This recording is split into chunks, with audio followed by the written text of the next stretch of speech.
ನೀವು ದಿನ ಮಲಗುವ ಮೊದಲು ಅಬ್ದುಲ್ ಕಲಾಂ ರವರ ಈ 3 ಸಾಲುಗಳನ್ನು ನಿಮ್ಮೊಂದಿಗೆ ಮಾತನಾಡಿ.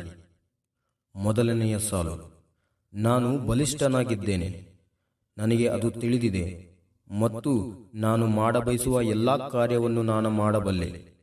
ಯಾವುದೇ ಕಾರ್ಯವಾಗಲಿ, ಯಾವುದೇ ಕೆಲಸವಾಗಲಿ, ನನ್ನಿಂದ ಅದು ಸಾಧ್ಯವಾಗಿದೆ. ಎರಡನೇ ಸಾಲು: ನನ್ನ ಬಗ್ಗೆ ನನಗೆ ಹೆಮ್ಮೆ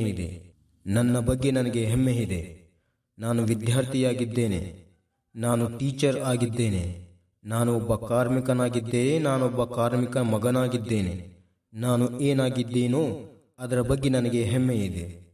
ಮೂರನೇ ಸಾಲು: ನಾನು ಇಂದು ನನ್ನ ಕೈಲಾದಷ್ಟು ಮಾಡಿದ್ದೇನೆ, ಈಗ ವಿಶ್ರಾಂತಿಗೆ ಅರ್ಹನಾಗಿದ್ದೇನೆ.